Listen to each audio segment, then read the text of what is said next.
Hey guys, how are you guys doing? Just want to do a little video on an issue that I had on my car a couple of days ago. So basically, it was happened like at the end of the day. Pretty much, I was using my car the whole entire day, went shopping, etc., etc. Went to the Home Depot, parked it there, went in, grabbed some stuff, came out, got into my car, tried to start it, and did not start. It didn't crank. And I was very surprised at that because, let me see. I don't know whether I was surprised at that or not because I did change up the battery about a month and a half ago. So I was a little bit surprised that happened because I had that issue happen, about a month ago when I had to go out and change up the battery. Pretty much the same situation, kind of, but kind of not. So basically, everything worked, kind of like the same situation as a month ago. Everything worked in the car. Blower motor worked, the heater worked, the dash lights came on, remote worked, everything worked. All right, and it wouldn't crank at all. I tried to crank it a couple of times. It would not crank at all. Just heard a click every single time I try to, start it. I just heard a click every single time. So had me scratching my head a little bit, and I thought that battery situation was fixed for a long while, years, because a new battery should last you about 4 to 5 years. But unless there was an issue with the battery itself, or maybe the terminals were loose or something like that. But anyway, I went out and turned on the headlights, the headlight beams, just to see how strong they were, see if it was actually the battery that was the cause of it. And the beams were very, very, very bright. So at that point, I was kind of on the fence about whether it was battery or not. Opened up the hood, popped it, and looked around the battery area just to see whether it was something wrong with the way the terminals were plugged in. And I was looking at it, and the terminals were a little bit dirty. So I took the terminals off, had some Coca-Cola, poured some Coca-Cola on the terminals, got some paper towels that I had, and wiped them, popped them back on, and then tried to start the car again, and it would do the same thing. It wouldn't crank at all. Everything else worked, it just would not crank. So at that point, I went back out, rechecked the terminals, made sure they were tight, and they were tight enough. I mean, I was able to wiggle them loose and stuff, but they were tight enough. All right, they were tight enough. So I didn't think that it was the terminal that was the issue, because they were clean enough also. And at that point, I was like, maybe I should look at the negative terminal just to see whether the ground was connected to the frame of the car, whether there was any kind of rust or any kind of corrosion there. So I checked it out, and everything was clean. And that negative wire is the ground wire to any vehicle. So I was like, okay, all right. Let me see. The battery's good. Terminals are good. And at that point, I was like, okay, I'm gonna take out my power pack that I bought from Walmart when I got the battery, just in case one of these situations happen again, because just to save myself some time and stuff like that. I popped it on, and I was for sure it was gonna crank up. All right, and I tried to start it, and nothing. Same thing, click, didn't do a single thing. So at that point, I was able to rule out the battery altogether, and I was able to rule out the alternator being the cause of the problem. And the reason why I was able to rule out the alternator being the cause of the issue pretty much is this.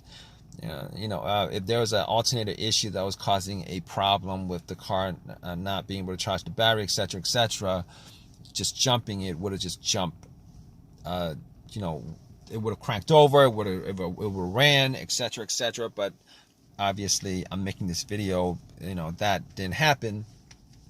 So I was like, okay, that's probably not the issue at all. So I was able to rule out the alternator, the battery, the ground wires, the terminals, which for the most part, many times, those would be the main issue of something like this. So at that point, I was scratching my head over it. I was thinking, what else could it be? I mean, could it possibly be, you know, something wrong? And I did have a check engine light, and I know that check engine light was for emissions. All right. But I had an OBD2 reader, you know, one of these $19 OBD2 readers that you can get at Walmart, and I plugged it in. I'm pretty sure it wasn't anything as far as, you know, the computer was concerned, but just to make sure, I plugged it in and ran the OBD2. It ran straight through, read it. Obviously, that check engine light for emissions popped up, but nothing else popped up. So at that point, I was able to rule out a bunch of other things. The computer itself, I was able to rule out, since it actually read the whole entire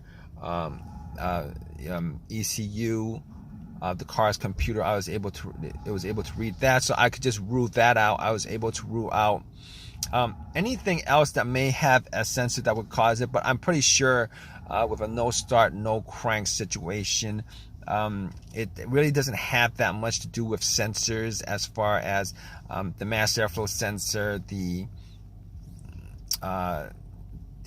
throttle position sensor, crankshaft, and all that stuff, because normally those things going out, it would actually create a situation where you could crank up your car, but you just wouldn't be able to start it. So anyway, at that point, I was left with a couple of things. I was left with a couple of things that I could try to figure out whether, you know, whether I could fix it or not. And a couple of those things would be the fuses and the relays. Now, I opened up the fuse box and, you know, checked out the fuses just to make sure that there weren't any kind of brownish tint to any of the fuses, just to give an indication that that fuse was blown. Just this, I wasn't able to smell anything that was burned, so basically I knew that it wasn't, you know, that, and I couldn't pick it up. I didn't have a fuse tester with me, so I couldn't pick it up if any of the fuses had issues. But from eyesight alone, I could tell that none of them were probably the problem. But I can recall two cases where I've had issues with this kind of situation, where I had a no crank, no start, where the fuse was the cause of it. One of those situations was with an Acura, and the main fuse of that car was blown. The main fuse of that vehicle was blown, and it pretty much caused an absolute power outage throughout the whole entire car. In that situation, there was absolutely no power at all inside the car, as if the terminals were taken off the battery. And once I changed up that main fuse, everything started up again, everything worked, everything was good. So but unfortunately, that wasn't the same situation as I had a couple of days ago, because I was getting power, it just wasn't cranking up.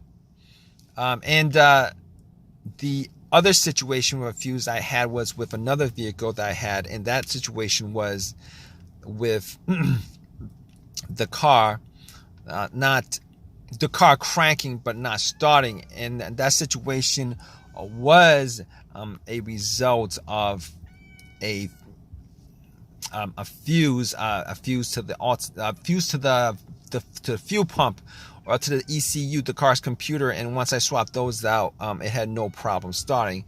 But since it's not cranking at all, I could rule that out. I could rule those two scenarios out as far as the fuse is causing this particular situation. So now that I couldn't rule out the fuses 100% at that point, but since I didn't have a fuse tester with me going through those two scenarios, I was gonna rule those out. I was actually looking for a quick fix. So here's the thing about it. All right. Now after that, there's only a couple things that I could think of that could cause that situation, generally speaking. All right. The starter or the relays. Now, I didn't think it was the starter because I did change out the starter about a year ago. The starter was changed out a year ago. So, and the starter that I bought was a brand new starter. Now, there are chances that the starters do go out. But in this situation, I was thinking rebuilt starters go out more than new starters. And the starter that I bought was an OEM starter. Okay, so I was like, okay, I was crossing my fingers that it could be the relay that was the issue. All right, that's me crossing my fingers, thinking about that was one of the relays, probably a starter relay that was causing the issue. And I went to looked at the relays. Check the relays out. Obviously, if you guys know anything about relays, it's not something that you could probably, visually check to see whether, something is wrong with it or not. Normally relays make clicking noises and stuff like that. And I was hearing a click, but it could have been the clicks were faint. I was hearing a click. So anyway, I got out. Anyway, I checked out the relays and found out where the starter relay was. What I did was I took it out just to inspect it, just to see whether there's any kind of corrosions on the stems or not, and didn't see too much corrosion on the stems. Now, normally, what this situation would entail, as far as me testing it was concerned, was if there was somebody else who could listen to the relay clicking when I'm in the car and stuff like that, I could be able to tell 100%. Probably not 100%, but whether that was the issue or not. But what I did was, instead of doing that, I checked for another relay that had the same, I checked for a relay that was similar, an identical relay in the box. And what I did was, just to test it out, I took the relay out and then swapped it. I took the relay out and then swapped it. And once I swapped it, I tried to crank the car up, and bam, it actually cranked up. It cranked up. It started. So at that point, I knew that it was a malfunctioning relay. Now, so I was able to drive it to AutoZone, bought another relay, popped it in. It works. It's been working since. So it was the starter relay that was the problem. Just want to tell you guys that I did hear the click. I think the relay was malfunctioning. It was working. The relay was working, but it was malfunctioning. I think that was the main problem with the relay itself. The main problem with that issue was that it was working, but it was malfunctioning. Now, I didn't really care enough to do that test, but I did hear the click. And normally when you hear the click, it means that the relay is working, which kind of caught me off guard. But it was working, but I think it was malfunctioning. That's why it wasn't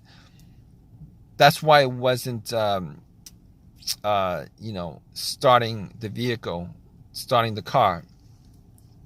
So at that point, if you guys are in this situation, I'm sure you guys are, if you guys are watching this video, if you guys want a quick fix for it, Hopefully you guys do get one of these quick fixes like I had.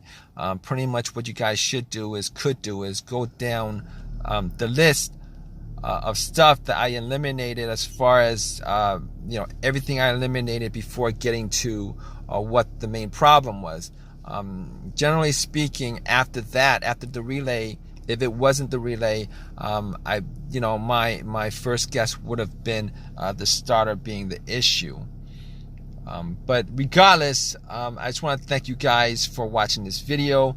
If you guys have a comment, please leave a comment in the comment section. Please subscribe, and please give me a thumbs up if this video has helped you guys out in any way. All right, guys, take care.